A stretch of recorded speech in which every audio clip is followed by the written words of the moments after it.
A deepest dive into our new baby dolls from Pleasant Company. This video is not intended for children under the age of 13 years old, and if the comments are off, it's because YouTube did not me. I'm a 19-year-old doll collector.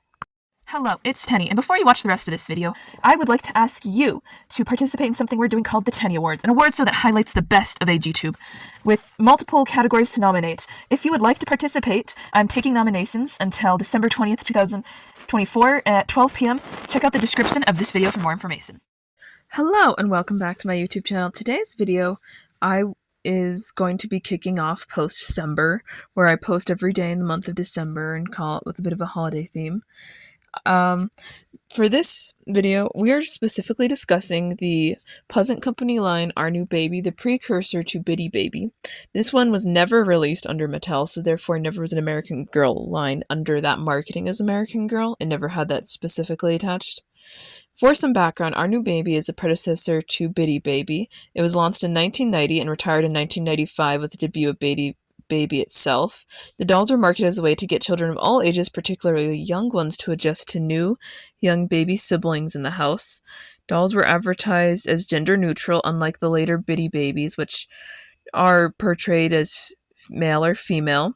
Dolls could be purchased alone or with books. Our New Baby pop-up activity books that matched the baby doll itself that was sold. The retail cost was $54 for the doll alone and $68 for the doll in the book.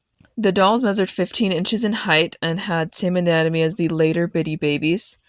Their hands were shaped slightly differently, however, and they came dressed in white cotton sleepers with small pink and blue heart print. The sleeper was trimmed at the neck with lace and closed in the front with a zipper. They came in matching undershirt and cloth diaper.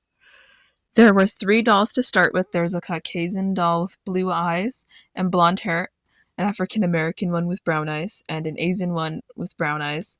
Each one of them had a sculpt that reflected the race they're meant to represent. The dolls had various outfits that were made for them separate, and the main set of outfits was marketed as either a boy or a girl, because you could choose to make yours like a boy or girl style. And these varied anywhere from $18 to $20 and had limited availability. So there was the party dress released in 1990 and retired in 1995 for $20. This was the one for the girls. The party suit released in 1990 and retired in 1995. This one was for boys if you were to dress the baby that way. Play dress released in 1990 and retired in 1995, retailed at $18.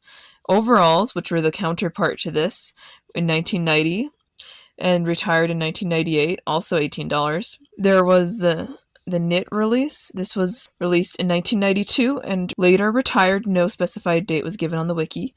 These retailed at $20. Knit Soaker was released in 1992 and retired in 1995. These cost $20. Red Jumper and Tee in 1992 and retired in 1995. These were $18. Red Overalls and Tee, released in 1992 and retired in 1995, retailed at $18. So now that we've gone over those, there are a few gender-neutral outfits and pieces, starting off with Doll Knits, released in 1990 and later retired. No specified date was given, but probably 1995. The cost was $22. Doll Sweatshirt, released in 1992 and retired in 1994, was $15.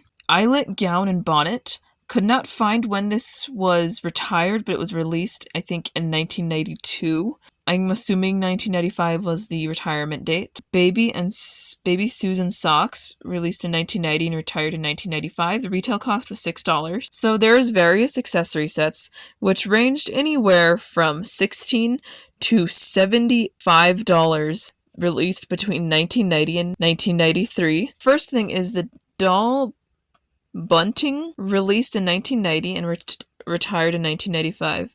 This retailed for $22. This was advertised on the front of the books that the Our New Babies could come with. Doll Diaper Bag, Lullaby Basket, Doll Carrier. So this carrier was released in 1991 and retired in 1994. The retail cost was $16. Doll Changing Table was released in 1991 and retired in 1994. The cost was $75. Doll Stroller, this was released in 1991, I guess the wiki's not sir, and retired in 1994. This cost $65. The Our New Baby dolls had a small stuffed animal available as a separate accessory, and this was called Little Bunny. This was advertised basically as your baby doll's toy and not a character in its own right with its own things. Is the predecessor to the Biddy Bear, which had a longer runtime than Biddy Bunny. Now I'm going to break from the history portion to talk about a little anecdotal story. One time, I was in Walmart wearing something that was vaguely obviously American Girl, and we were walking past, I think, the baby aisle, and this one woman who was shopping for clothes with her adult daughter who was pregnant was like, "Hey, I remember the old American Girl on Dirt's old name used to sell baby clothes." And this is going to be relevant here in a minute. I'm going to tie it back into the rest of the video. And her daughter apparently wore the infant size clothes and the doll clothes because he was a micro preemie as a child in the 90s. Because, fun fact, there was a selection of clothing for human beings in the Our New Baby line. So you could have them for infant babies, so the new aforementioned younger sibling. So her daughter wore those and she was just shopping for baby clothes. So that's a really interesting full circle moment. And there's not a lot I can actually find on the human clothes, but they had matching outfits. So you could have your toddler, actual real human babies, and the baby doll wear the same outfit. And this lady had that. She didn't have any images of it though, but it was pretty cool that Pleasant Company had this as an option in the history. If you enjoyed this video, consider like, commenting, and subscribing. Me, Corinne, Blix, and that little bitty baby have had a lot of fun making it. Bye!